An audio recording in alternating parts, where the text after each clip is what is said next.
Baik, Assalamualaikum warahmatullahi wabarakatuh. Jumpa lagi dalam programnya Podcast Cukup Pedas. Podcastnya Palembang Express yang bisa kalian saksikan di channelnya YouTube Palpres.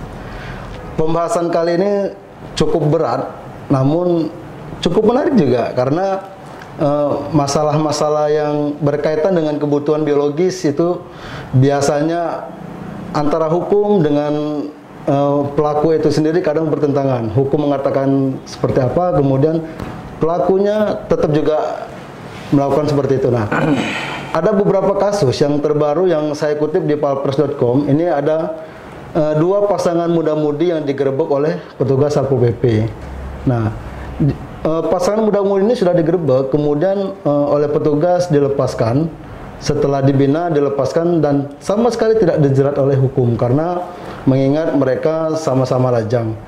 Nah, hari ini kita akan membahas soal beberapa pasal yang mungkin terkait dengan kegiatan-kegiatan perzinahan, kegiatan-kegiatan kumpul kebo. Di studio Palpres Official saat ini sudah hadir lawyer muda, lawyer yang cukup aktif membela kebenaran dan keadilan di Sumatera Selatan. Kita perkenalkan Kak Sapriyadi Samsudin. Assalamualaikum Kak. Waalaikumsalam warahmatullahi wabarakatuh. Sehat tetap di pandemi COVID? Alhamdulillah. Protokol kesehatan tetap jalan, aktivitas tetap jalan. Baik. Sehat terus. Amin. Oke Kak, boleh kita buka dulu Kak biar kelihatan Boleh. mukanya? Ini cuman memang kita buka ya biar suaranya bagus sudah. Iya betul. Biar suara kita jelas. Siap. Oke Kak Sapriyadi. Nah, jadi Kak Sapriyadi Samsudin ini merupakan lawyers yang mempunyai kantor hukum ya Kak ya? Ya. Kantor hukum apa tuh Kak? Law Office Sapriyadi Samsudin and Partner. Jadi apa namanya, nama kantor, nama gitu dewe. Nama kantor. Iya, biar lebih gampang mengingat. Betul. Ya, jadi nah untuk pertemuan kali ini Kak mungkin kita bahas sedikit soal kegiatan-kegiatan yang berkaitan dengan perzinahan Kak. Mungkin terkait kumpul kebo atau beberapa kasus kan mungkin Kak Sapri juga pernah ngelihat di berita, mungkin menonton di televisi bahwa ada penggerebekan pasangan muda-mudi terkait perzinahan itu dan mereka juga dilepas ini Kak. Yeah. Nah mungkin dari pandangan hukum Kakak ini seperti apa Kak? Baik, terima kasih Bung Tris. Ya. Bung Tris ini sebenarnya wartawan yang luar biasa, senior juga walaupun masih muda kan. Aku melihat dari pertanyaan tadi ada satu kalimat dulu yang perlu kubahas itu bukan kegiatan, itu adalah kelakuan. Karena kalau kegiatan itu lebih identik dengan legal. Kalau kelakuan itu ada penerjemahan suatu perbuatan yang masih abu-abu. Gitu. Nah, jadi yang ditanyakan dengan Bung Tris tadi, muda-mudi, kumpul kebo, perzinahan. Iya. Memang pada saat ini secara khusus negara atau undang-undang belum mengatur secara kekhususan terhadap kumpul kebo atau perzinahan.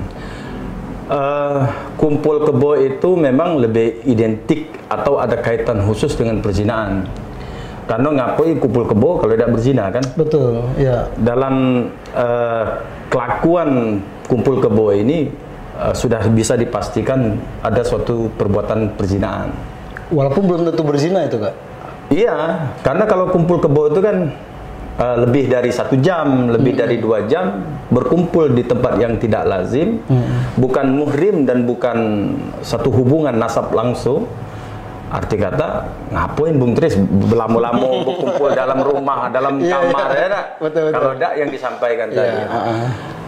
Dalam kontekstasi hukumnya, kumpul kebo ini atau perzinahan ini cuma diatur di KUHP di pasal 284.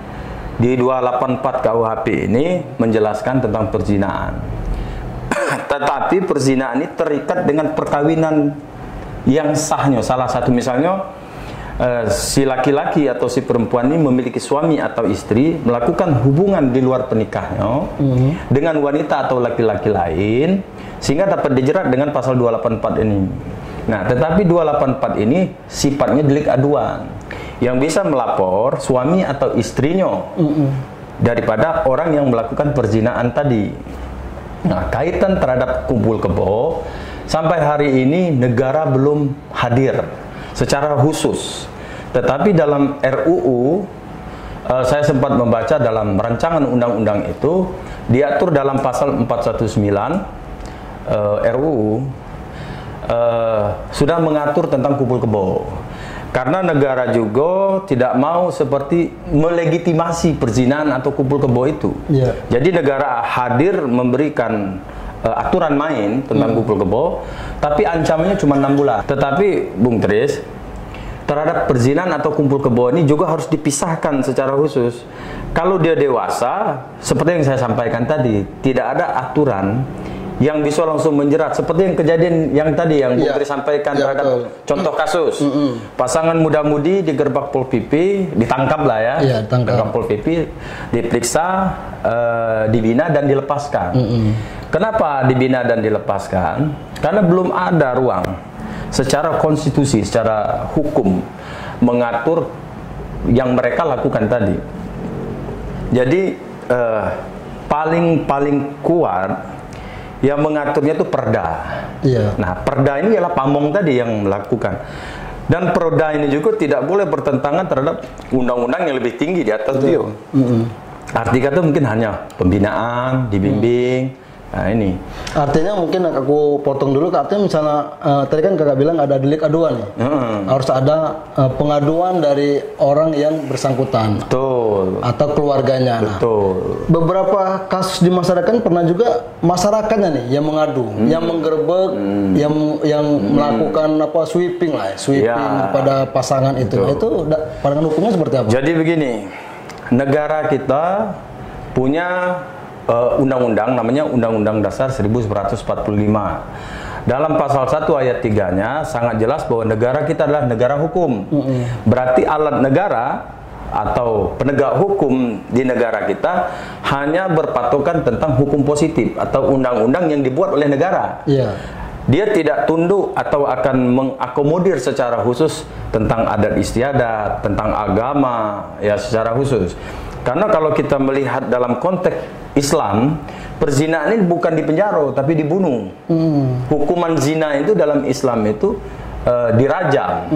Nah, karena negara kita konstitusinya mengatur bahwa negara kita adalah negara hukum, maka dia harus merujuk terhadap undang-undang yang dibuat, KUHP. Nah, jadi dalam hal kenapa tidak masyarakat mengadu itu, Bung Tris, di dalam RUU, dalam KUHP yang sekarang 284 KUHP itu perbuatan zina, pasal zina itu di dalam RUU-nya sudah diatur lagi di pasal 417 di RUU ya. 417 ini lebih di apa ya? Di modernkan. Jadi kalau di 284 itu yang boleh melaporkan sebagai korban dalam delik aduan ini adalah istri atau suami. Nah, dalam RUU ini yang aku baca, boleh melapor itu anak kandung, ibu kandung, bapak kandung, istri atau suami. Jadi 2 vertikal. Kalau tidak salah itu 2 vertikal. Jadi anaknya, bapaknya, orang tuanya, suaminya atau istrinya. Kalau di perzinaan dalam 284 KUHP yang sekarang, yang dibuat dari dulu sampai sekarang, yang boleh melaporkan, yang punya hak sebagai korban itu adalah suami atau istri. Nah, dalam RUU ini seperti yang Bung Tris sampaikan tadi, diatur lagi suami boleh anak, boleh istri, kandung, boleh suami, boleh orang tua, ditambah lagi ada kepala desa atau ketua lingkungan perangkat desa. Boleh. Nah, untuk dalam hal sekarang perda itu sebenarnya peraturan daerah itu sudah membuat ruang aturan main tadi. Contoh, salah satu contoh yang paling sederhana, Bung Tris, kita sering melihat di pemukiman penduduk 1 kali 24 jam wajib lapor ke ketua lingkungan. Iya, betul. Ini sebenarnya salah satu mensiasati agar tidak terjadi kumpul kebo, agar tidak terjadi suatu perzinaan di lingkungan itu. Karena biasanya daerah-daerah mengatur tentang peraturan daerahnya mewajibkan lapor ke ketua lingkungan. Entry point daripada wajib lapor itu menurut pandangan saya salah satunya di situ supaya tidak jadi kumpul kebo. Begitu, Bung Tris. Nah, tadi kan silakan minum dulu. Oh iya. Ya, mungkin haus. Kaget lah, masih panas.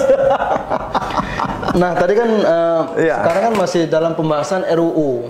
Ya. RUU kalau menurut saya sih terlalu lama nih, Kak.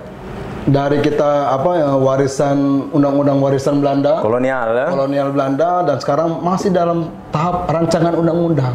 Nah, ini kan jeda waktunya lumayan panjang juga nih, Kak, dan kasusnya mungkin sampai jutaan juga nih, kasus kumpul kebo yang tidak bisa terjerat oleh pidananya. Betul. Jadi begini, kalau pandangan saya secara pribadi terhadap kelakuan perzinahan atau kumpul kebo ini, juga kita harus hati-hati dengan hak azazi.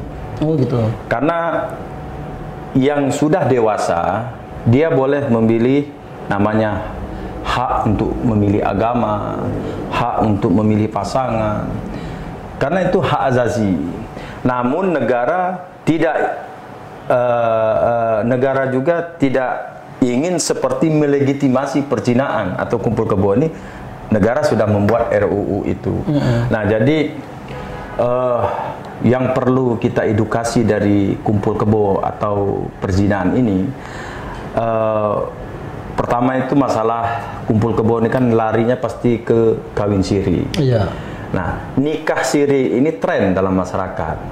Dia secara agama halal, tapi secara negara kembali lagi ke konstitusi, undang-undang dasar kita bahwa negara kita adalah negara hukum. Nah, jadi apa yang dimaksud negara hukum? Supaya warga negaranya dilindungi oleh negara. Misal, perkawinan itu dalam kompilasi hukum Islam di buku 1 bab 1 pasal 7 itu jelas mengatur perkawinan itu hanya diakui bila mana tercatat oleh petugas perkawinan atau pernikahan, yaitu KUA kalau di agama Islam. Kalau dia di luar agama Islam di catatan sipil dicatatkan, atau di tempat perkumpulan agamanya misalnya untuk melegalkan pernikahan itu. Jadi ketika rumah tangga itu pecah, ada hak-hak yang diatur. Misalnya perempuan, dia dalam perkawinan dapat harta karena perkawinan tercatat menjadi harta gono gini. Nah, kembali lagi ke kumpul kebo tadi, yang akan jadi korban itu sebenarnya perempuan. Kenapa perempuan yang menjadi korban? Karena tidak memproteksi secara aturan hukum tadi. Nah, untuk balik lagi ke, tapi ini kan hak asasi manusia, Kak. Apa itu? Seperti yang Kakak bilang tadi bahwa memilih pasangan itu hak asasi manusia. Betul. Nah, tapi kalau tetap aja merugikan, itu kan kayak ada hak belakang juga. Ya, hak memilih hidupnya betul hak asasi. Tapi hak dalam konteks aturan main lebih eksplisit tentang rumah tangga misal tadi ya. Karena negara kita menganut dengan hukum positif tadi, kita harus pembuktiannya berdasarkan undang-undang. Kami ini nikah, ini buku nikah. Misalnya, kami ini punya harta, ini buktinya. Bukan alibi dan asumsi. Nah, jadi sering aku mendapatkan ini, Bung Tris, menemukan contoh kasus. Mereka bahkan sudah punya anak, mereka bahkan sudah bertahun-tahun berumah tangga, dan satu kampung itu tahu mereka suami istri. Tetapi ketika ini masalah lari ke meja hijau, lari dalam penegakan hukum, mereka kelabakan karena tidak punya bukti otentik tentang pernikahan yang dimaksud dalam undang-undang. Karena terkait dengan aturan hukum tadi. Nah, terkait dengan obrolan Bung Tris di awal tadi, contoh kasus ada pasangan muda-mudi dilepaskan, memang harus dilepaskan karena belum ada regulasi atau aturannya yang mengatur tentang kumpul kebo. Laki-laki dan perempuan yang dewasa masuk dalam suatu tempat tertutup, ruang tertutup, dalam konotasi melakukan perzinahan, memang belum ada aturan. Artinya negara membolehkan orang berzina. Makanya dikhawatirkan seolah-olah negara melegitimasi. Itulah RUU kita, pemerintah kita sudah membuat aturan bahwa kumpul kebo itu tidak boleh. Tapi ancamnya cuma 6 bulan. 6 bulan. Tipiring ini, tidak bisa ditahan juga. Artinya tetap membolehkan juga walaupun karena hukumannya cuma 6 bulan ini, Kak. boleh atau tidak itu adanya aturan. Jadi kalau aturan melarang bukan berarti boleh, pasti dilarang. Cuma ancaman, karena begini, ancaman itu juga takut bertentangan. Karena negara gitu bukan. Balik lagi, kalau aturan yang sebenarnya dalam Islam perzinahan itu dirajam. Iya, dirajam. Bukan 6 bulan. Tetapi karena konstitusi kita mengatur bahwa negara kita adalah negara hukum, itulah hukum yang dibuat. Begitu Bu Putri. Memang ngeri kalau sudah ngobrol dengan gitu. Ya pemirsa Cukup Pedas, jadi benar di pasal 419 itu setiap RUU KUHP setiap orang yang melakukan hidup bersama sebagai suami istri di luar perkawinan dipidana dengan pidana penjara selama 6 bulan. Ya, ancaman. Nah kemudian ini kan kumpul kebo nih Kak. Nah kemudian bagaimana kalau dengan perzinahan yang digerebek oleh petugas seperti itu Kak? Jadi begini Bung Tris, kumpul kebo atau kohabitasi ini dalam bahasa Indonesianya, dalam masyarakatnya ialah kumpul kebo. Perzinahan dan kumpul kebo atau kohabitasi ini memang satu kesatuan tidak bisa dipisahkan. Cuman kalau kohabitasi, interval waktu mereka berkumpulnya lebih lama, maka terjadilah seperti kumpul kebo.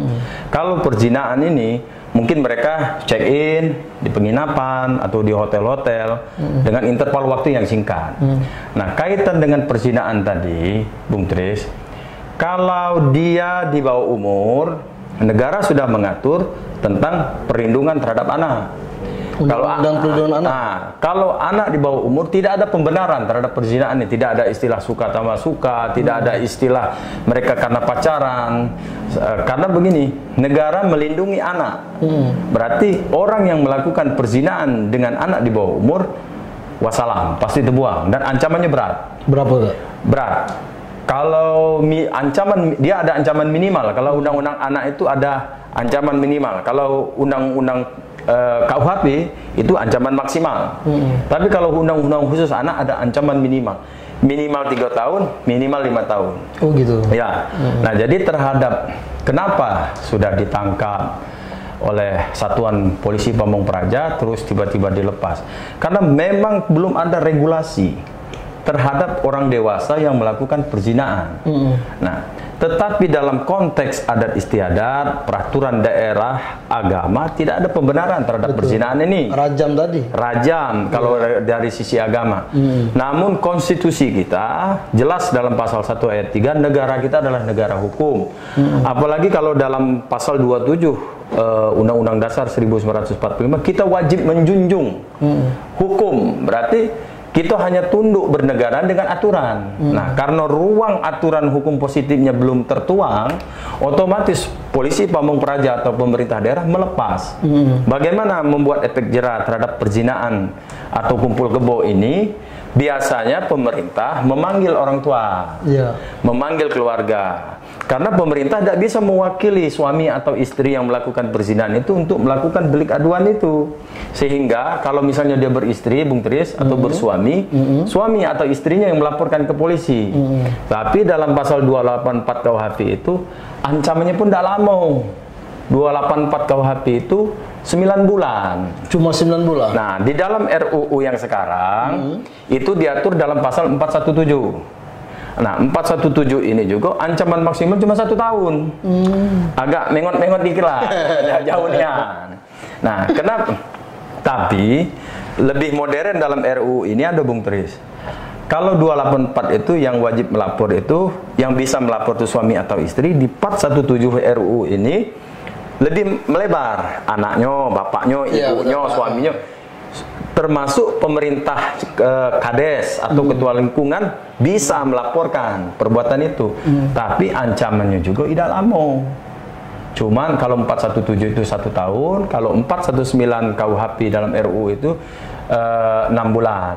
Nah, 419 mengatur khusus tentang kumpul kebo, 417 ini memodernisasi pasal 284 KUHP itu tadi.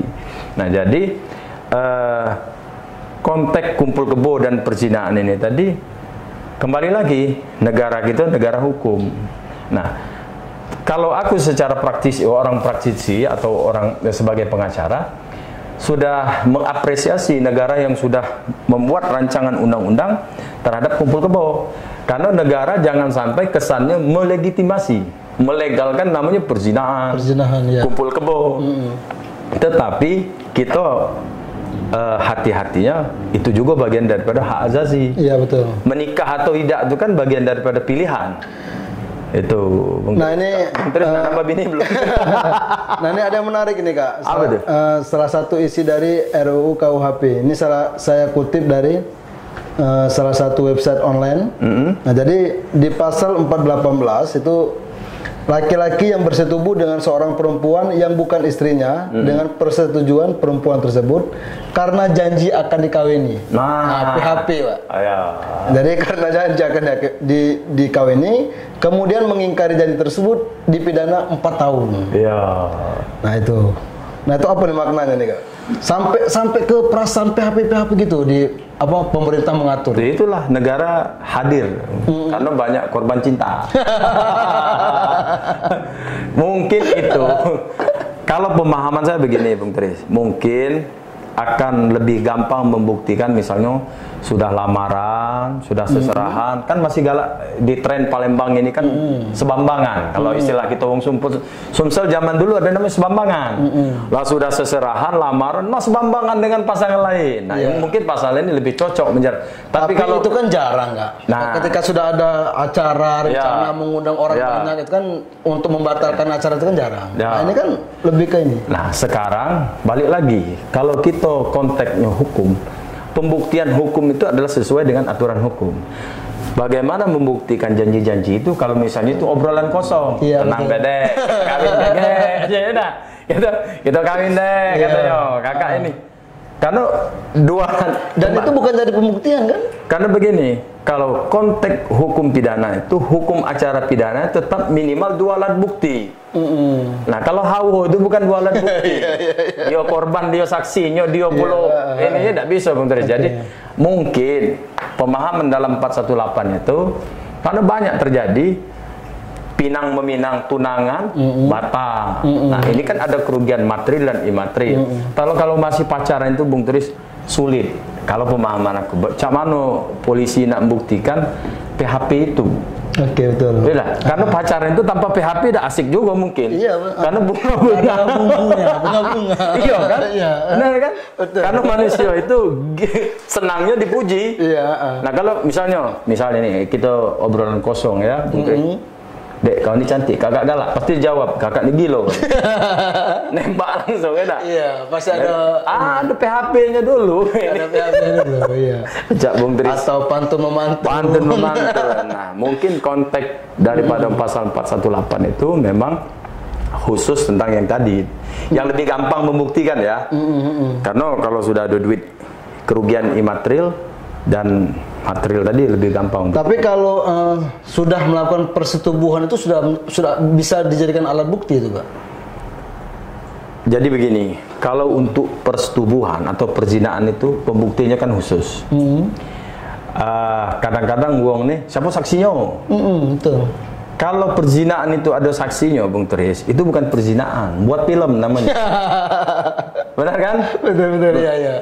Nah, jadi perbuatan zina itu adalah khusus dan pembuktiannya khusus. Bagaimana ukuran zina itu? Tempat ini kamar, bukan milik pribadi kita. Kita perempuan, ada laki-laki di dalam itu, terus kita masuk, itu patut diduga melakukan perbuatan zina. Sudah bisa dibuktikan bahwa itu bagian daripada perbuatan zina. Pembuktian sudah bisa jadi alat bukti itu. Ya ngapui kau berdua di dalam tuh, kamar kau bukan, laki bini bukan di dalam itu. Ya, siapa tahu. Bisnis. Di lobi baik, ngapain nak di dalamnya? Privasi. Iya, kalau privasi mungkin via WA. Janganlah harus di kamar kan. Iya. Jadi maksudnya begini, memang pembuktian tindak pidana lain harus ada saksi yang melihat langsung, mendengar dan merasakan. Tapi kalau untuk zina ini dia memang agak beda. Karena visum pengakuan daripada pelapor itu sudah bisa mengatakan bahwa ada suatu peristiwa hukumnya. Nah, balik lagi, regulasi dalam perzinaan dan kumpul kebo itu ruang aturan mainnya. Kalau gitu bicara tentang konteks pidananya. Tapi kalau hukum, Bung Tris, tidak hanya dengan hukum pidana, ada namanya hukum agama, hukum sosial. Hukum sosial itu diarah, keliling kampung, itu bagian daripada hukum sosial. Tapi kalau konteks hukum pidana, memang harus ada regulasi hukum. Ya, memang harus ada aturan yang main. Jadi tidak bisa langsung dijerat seketika. Tapi masyarakat kita Melayu, masyarakat kita Indonesia Timur ini, orang Timur ini punya kebiasaan kalau melakukan perbuatan zina, kumpul kebo segala macam itu biasanya diarah, ada penalti. Ada suatu daerah itu misalnya ketahuan melakukan kumpul kebo atau zina, mereka disanksi cuci kampung, motong kambing, motong sapi, atau mungkin motong babi. Di daerah komunitas yang bukan Islam ada aturan adat istiadatnya di luar pernikahan melakukan hubungan itu, misal cuci kampung dengan motong hewan. Nah, itu tadi. Jadi ya kira-kira begitu. Tapi secara moral begini, yang dirugikan dari apa yang kita obrolkan ini adalah perempuan. Betul. Kenapa dirugikan perempuan? Apalagi sampai kumpul kebo. Jadi kohabitasi atau kumpul kebo ini pasangan dua orang tidak dalam ikatan perkawinan yang sah, tetapi hidup bersama ini jelas merugikan cewek. Iya, betul. Kenapa dirugikan? Berlarut-larut waktu. Kalau misalnya anak, apalagi sudah dapat anak, anak besar, apalagi anak di luar pernikahan yang tercatat tidak bisa binnya nama bapaknya, dia harus masih balik nama maknya. Bin Maryam. Iya, nama mak. Karena setelah putusan MK, anak yang dilahirkan di luar perkawinan yang sah ini binnya kembali bin ibunya, karena mengadopsi surat Maryam dalam Al-Quran itu kita Isa bin Maryam. Jadi dia lahir tanpa bapak, binnya bin ibunya. Oke Kak, artinya di sini ada ketika undang-undang yang selama ini dianut oleh pemerintah, undang-undang KUHP itu membolehkan, bukan membolehkan sih, pemerintah tidak melibatkan langsung, dan pada RUU ini pemerintah mulai masuk dalam ranah-ranah itu. Nah, mungkin Kak, closing statement Kak seperti apa Kak? Kalau closing statement saya begini, kelakuan perzinaan, kumpul kebo, kaitan langsung dengan kawin siri, ini kan satu kesatuan yang tidak bisa terpisahkan. Perzinaan itu kumpul kebo, kalau lelamu gue melakukan perbuatan yang tadi kita bicarakan tentang perzinaan, ya berarti bukan kumpul kebo, berarti anak beranak, keluarga. Terus kalau kelamaan kumpul kebo, biasanya mereka ditanya, kami nikah kok, kami suami istri, berarti kawin siri. Nah, jadi satu kesatuan dari tiga peristiwa ini, perzinaan, kumpul kebo, dan kawin siri ini, yang jadi korban itu sebenarnya cewek. Yang jadi korban itu cewek. Jadi statement closing aku bahwa lebih baik dalam melakukan hubungan itu ada kepastian hukum. Kalau memang sudah cinta, laga-laknian, tidak jadi korban PHP. Karena kalau PHP sudah diatur dalam RUU itu 418 ya. 418 tadi. Dalam pasal 418 RUU KUHP itu PHP korban cinta itu juga sudah diatur. Supaya jangan ada PHP itu nikah. Nikahnya pun jangan siri.